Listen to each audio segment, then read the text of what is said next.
안녕하십니까. 언제나 소비자 편에서 방송하는 콘스탄트 김의 티스와 함께 돈 버는 아카데미. 이번 시간에는요, 돈 버는 증여가 되겠습니다.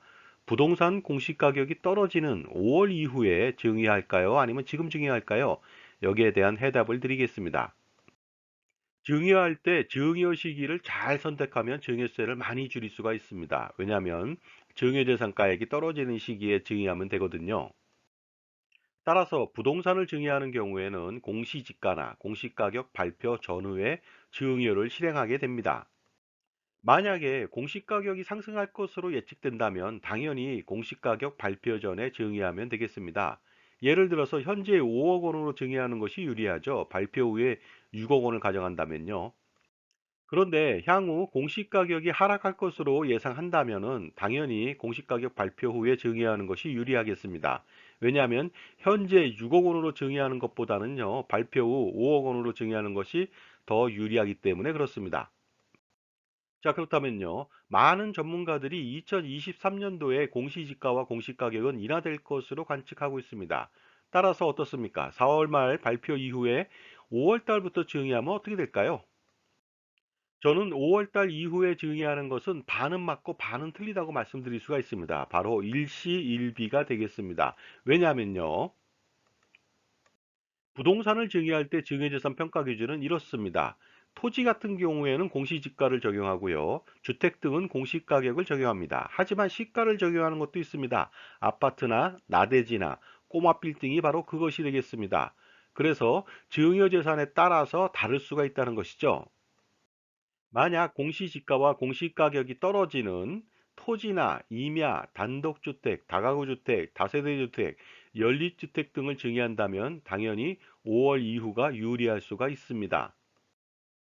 하지만 아파트나 꼬마 빌딩이나 나대지 같은 경우에는요, 기준 시가나 공시지가, 공시가격이 아니고 시가나 감정평가액으로 증여하기 때문에 지금 증여하는 것이 훨씬 나을 수도 있습니다.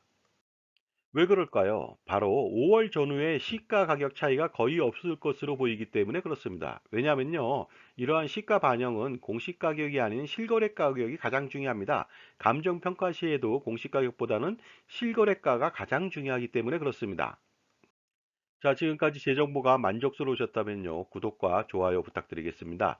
그리고 특히 회원 가입을 통해서 보다 다양한 혜택을 받아보시기 바랍니다. 감사합니다. 계속하겠습니다. 일반적으로 증여는 빠를수록 유리합니다. 왜 그럴까요? 바로 증여 후 증여재산 합산 기준 기간이 있습니다. 상속인한테는 10년이고요. 비상속인은 5년을 적용하기 때문에 빨리 할수록 상속재산에 합산되지 않을 수가 있겠죠. 만약 고령의 할아버지가 증여 후 4년 10개월 만에 돌아가신다. 이랬을 때는 어떤 일이 벌어질까요? 당연히 손자녀와 며느리, 사위한테 증여한 재산은 모두 상속세에 합산 적용하게 됩니다. 그런데 합산 적용하더라도 혹자는 이런 말을 할 수가 있겠죠. 합산 적용한다 하더라도 증여 시점의 가액이고 증여세를 공제해 주기 때문에 문제는 없을 거다. 이렇게 말하는데요. 일부 맞는 말입니다. 하지만 합산 시에는요, 상속세가 누진과세될 리스크가 있습니다. 그리고 아주 중요한 문제가 또 있습니다. 바로 가장 큰 문제는 바로 이것입니다. 만약에 증여재산이 합산된다 이랬을 때 혹시라도 할아버지 상속재산이 50억 원을 초과할 수가 있습니다. 이랬을 때 가장 큰 문제가 생깁니다. 그것은 무엇이냐면요, 지방국세청 상속조사를 받아야만 하기 때문에 그렇습니다. 만약 지방국세청 조사를 받는다면요, 금융거래 내역은 10년치를 조사를 받게 됩니다. 그리고 그 이상을 받을 수도 있겠죠. 그리고 피상속인뿐만 아니고요, 상속인이나 특수관계인도 조사가 가능할 수가 있습니다. 따라서 그렇게 됐을 때는요, 엄청나게 힘든 상속세 조사를 피할 수가 없습니다. 그런데 만약에 좀 일찍 증여해서 비상속인인 며느리, 사위, 손자녀한테 증여한 가액이 20억 원인데 증여 후 딱 5년이 경과되어서 할아버지가 돌아가셨다면 어떤 일이 벌어질까요? 할아버지가 돌아가시는 시점에 상속재산이 40억 원이라고 가정해 보도록 하겠습니다. 이렇게 된다면 당연히 지방국세청이 아니고 관할세무서 상속조사 대상이 됩니다. 살아가면서 언제나 선택의 순간이죠. 그러나 잘못된 판단으로 더 큰 손실을 보면 안 되겠죠. 바로 소탐대실이 되겠습니다. 그러니 증여 스킬을 최대한 발휘하여 지금 실행하는 것이 가장 좋을 수가 있습니다.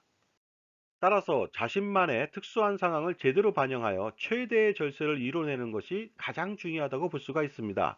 그러므로 투자, 세금, 절세, 금융 등 자산관리 전반에 대한 컨설팅이 필요하다고 보는 것입니다. 자, 지금까지 공시지가나 공시가격이 떨어진 5월 이후에 증여할까 아니면 지금 증여할까 여기에 대한 판단을 내려봤습니다. 감사합니다.